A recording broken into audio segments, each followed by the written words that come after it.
Now, WSAV News 3 on Your Side presents another chapter in our award-winning series, Honoring Black History. Presented by Attorney Ken Nugent. Thank you for joining us for WSAV's Honoring Black History Special. I'm Kim Desby. Tonight, we take a look at the people and places that have played a significant role in shaping our community. We begin with a valuable resource that's been sharing Savannah's African American experience for nearly 150 years, a pioneering paper that has played a critical role in journalism since its inception in the late 19th century. In the early days, newspapers were the backbone of the black community, providing essential information to freed slaves in search of a better life, highlighting both the struggles and successes often left out of mainstream media. Locally, the Savannah Tribune has provided a voice for more than 145 years. Originally called the Colored Tribune, the publication was established shortly after the Civil War, when the black press emerged in the South. When you go back to the Savannah Tribune, it was founded and established in 1875. Now think about that. That's right after emancipation, during the period of Reconstruction. And John DeVoe and William Pleasant and Louis B. Toomer Sr. Were businessmen, and they established the Savannah Tribune. Its purpose, as printed in its first issue, to defend the rights of colored people and their elevation to the highest plane of citizenship. When you think about that period of time, it was difficult, but they were the ones that had the messages out in the black community, and they kept everyone in that community apprised of what was going on. With the end of Reconstruction in 1871, many black publications folded, but the Tribune survived until 1878. And there was a period in time, probably around it was about almost a 10-year period, that the Tribune ceased to be published simply because the white publishers in the area refused to print the paper. It reopened in 1886. In the early 1900s, under the guidance of Saul C. Johnson, the Tribune served as South Georgia and North Florida's only means for news about the injustices of the Jim Crow era. Prominent Harlem Renaissance writer James Weldon Johnson even served as a correspondent for the paper in the 1920s, during his time as executive secretary of the NAACP. In 1954, Willa Ayers Johnson succeeded Saul C. Johnson to become the first female owner. And in 1960, the paper again temporarily closed its doors. But after a 13-year hiatus, banker Robert James reestablished the Tribune, serving as owner and publisher until his wife Shirley, a counselor by profession, took the reins in 1983. As publisher, I still had, my professional position at Savannah State University, which really took the majority of my time between doing that and being a working mom. So we've always had just very good staff members at the Savannah Tribune who really, they are the ones that I have to give the credit to for making sure that we never missed a publication date. Never. 1973, even during the period of time when we had the fire in 2006, which was devastating. Today, as many newspapers struggle to stay afloat, the Tribune has pressed on, persistent in its role to provide a platform for people of color, because representation matters. African American newspapers throughout the country have always been the ones that would bring truth to the matter as far as the African American community was concerned and is still concerned. In addition to being the owner and publisher of the Savannah Tribune, Shirley James is also the chair of the Savannah Black Heritage Festival. Mrs. James is quite the history maker herself. You can see more of her story on our website at wsav.com/blackhistory. From print to film, a local history maker now has a bigger platform. A documentary on Savannah Reverend Benny R. Mitchell Jr. is streaming on Amazon Prime. WSAV Now reporter John Dowding spoke with his son about sharing his father's legacy with the world. We should hail and support the gospel and the philosophy of Dr. King. Nearly a decade after his death, Reverend Benny R. Mitchell Jr.'s lessons on giving back to the community can be heard on Amazon Prime. If some people were interested in going into law, politics, being a doctor, he had a philosophy where once you make it to a certain level, always reach back and bring somebody up with you. His son, Benny R. Mitchell III, says divine inspiration motivated him to put together a documentary about his father's contributions to Savannah, a project that was 10 years in the making. I felt that I would regret this for the rest of my life if I did not attempt to do it.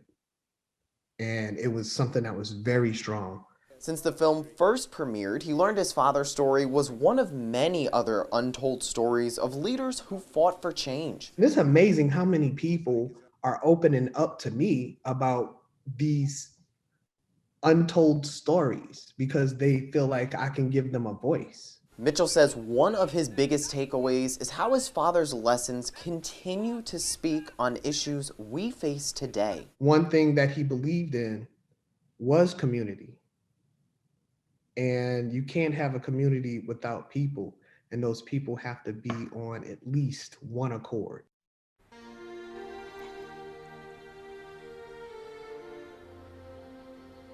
The Mitchell family also oversees the Benny R. Mitchell Jr. Institute, which works to provide scholarships for students and information on Reverend Mitchell's legacy. Stay with us. We'll be right back. WSAV Honoring Black History is brought to you by attorney Ken Nugent.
A son of Savannah has broken a big barrier in the United States Senate.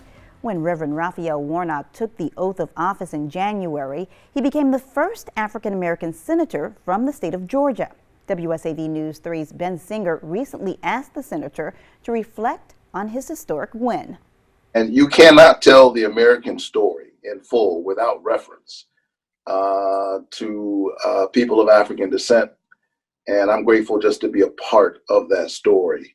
And we need all of our voices and the vision and perspective that comes from various backgrounds to make real the promises of our democracy. And I think that's what this month is really about. It reminds us of the ways in which we're all tied together. You know, as we've seen the increase in social justice, especially these past few years, the movements, more white people have gotten involved in that. And I think there's been a bigger conversation about, you know, what can white people be doing at this time to bring that social justice change? So what is your message to them? I think what we need is people in their own spheres of influence to stand up for bigotry, stand up against bigotry, no matter where it rears its ugly head. It is a virus that mutates, and if we're not careful, it infects you, and if it doesn't infect you, it certainly affects you. We interviewed several of your friends and former neighbors and folks that have known you from your time in Savannah. And, they said on your behalf, he will make us proud. He will do right by coastal Georgia. And obviously, when you talk about the economic piece, even outside of the pandemic, we have great disparities here.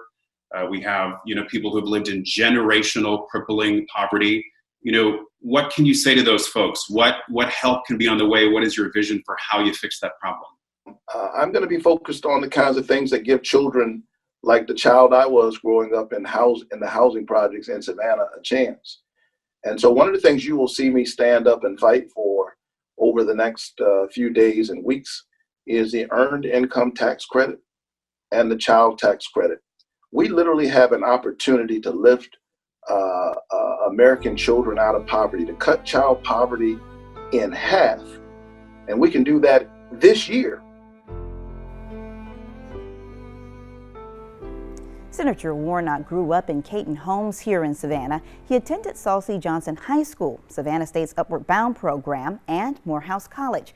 Reverend Warnock is also the senior pastor of the famed Ebenezer Baptist Church in Atlanta, where Dr. Martin Luther King Jr. co-pastored with his father. The hostess city is full of history makers. Sometimes we just have to open our eyes to see their accomplishments. Take, for example, Dr. J. Alfonso Dandy, a pioneer in the city's medical community. News 3's Edward Moody takes a closer look. Savannah was never the plan for Dr. J. Alfonso Dandy. Back in 1972, it was a stop on his way to set up practice in Daytona Beach. And I stopped to visit some friends of mine, and they asked me, had I ever thought about practicing in Savannah? Dandy and his wife wound up staying. He became the city's first black eye doctor. Around 1975, he made history again. I was the first black doctor to practice on the south side of Victory Drive. He says he was not welcome. White residents broke out his windows, spray painted the N word on his building, and every morning, dog waste was covering his parking lot. And it was strategic because there would be dog droppings right in front of the doors. Dandy didn't run, and eventually the harassment stopped. He credits perseverance and daily prayer. And I would get on my knees and pray and ask God to guide me that day. In 2004, the doctor lost his sight, forcing him to close his practice. And I boo-hoo cried because I really enjoyed practicing. I enjoyed my patients. But Dandy was soon back at work, founding Antioch Foot and Ankle Group. But he felt he should be doing more. One night I was lying in bed and I decided, I know what I'm going to do. I'm going to open up a youth center. He opened Dandy Youth Development in his old office building in 2015. He's teaching black boys how to be leaders and to avoid the lure of gun violence. And to love one another. And if they manifest that type of love, then they're less apt to get a gun to shoot somebody. Most of the money to run Dandy Youth Development comes from Dr. Dandy himself. To learn how you can donate, visit our website, wsav.com/Black History. We'll be back right after this.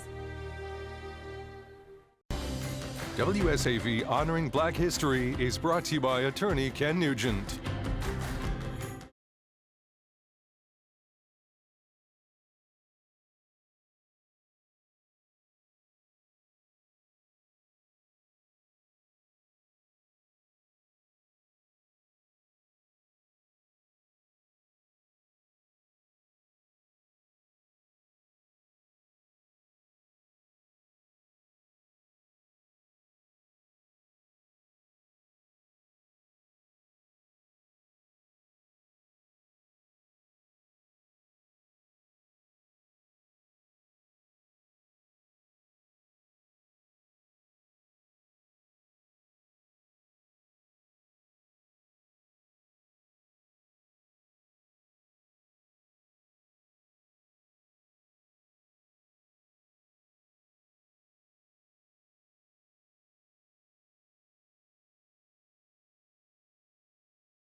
Welcome back. Black women have been breaking down barriers and shattering stereotypes in all aspects of life, even in the fight to keep history itself alive. Tonight, Ashley Williams takes a look at the life of a local preservationist who helped turn the page for progress by saving pieces of the past.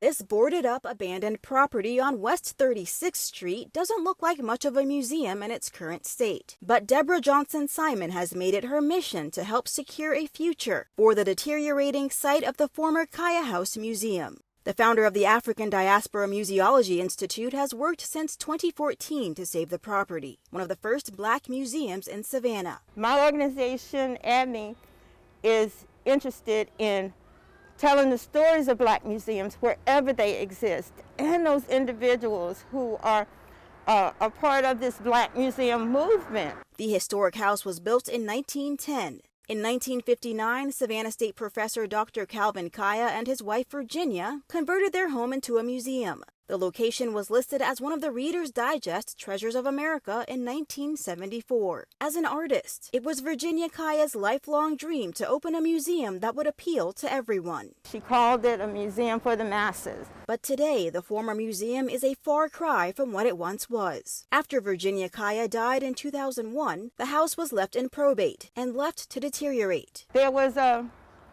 big lighter there, and clothes in the fountain, and homeless signs out there where we see that people are using it for their own purposes. The museum's current state leaves it vulnerable to demolition, but Johnson Simon and others are working to prevent it. The Georgia Trust for Historic Preservation added the house to its 2021 Places in Peril list. This is a special program through the Georgia Trust where they help groups and individuals who are trying to save, history and culture like what we're trying to do here. That status helps raise awareness for the endangered Kaya House. Johnson Simon's latest fundraising efforts have already raised over $4,500. It puts us in the eyes of people who can be of assistance to us to help us make a difference with this.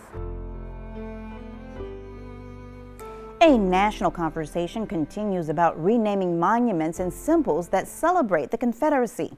Locally, one group is asking the city of Savannah to change the names of two well-known squares that rest on slave burial grounds and were named after slave owners. WSAV News 3's Ricardo Lewis explains the group's fight for recognition. If these trees could talk, they would be a witness to what happened here hundreds of years ago. And as an African American, this is a painful story. And it pains me to even be here at this square. That's because Calhoun and Whitfield squares rest on slave burial grounds. This was the slave cemetery area, and so we don't want to have a sacredness of a Negro burial ground, to have pro-slavery advocates like John C. Calhoun and Reverend George Whitfield named in our local squares.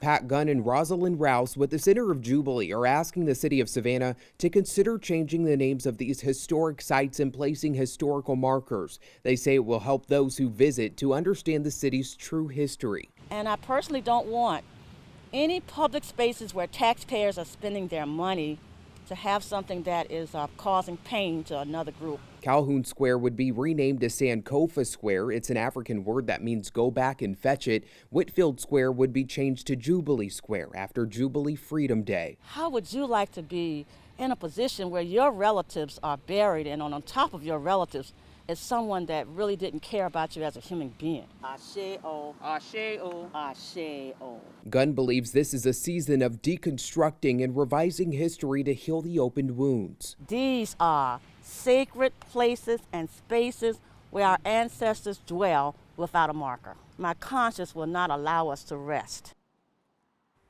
The Center of Jubilee will have to get at least 51% of the neighbors in the area to agree to the name changes.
Welcome back. We close with a piece we first brought you back in 2017.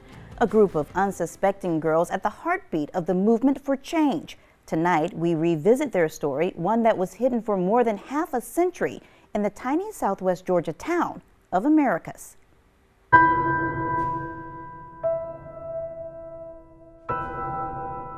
It's a story that warrants national attention, but until recently has remained untold. A story Dr. Shirley Green Reese has kept inside for more than 52 years. And this is where we stayed for 2 months.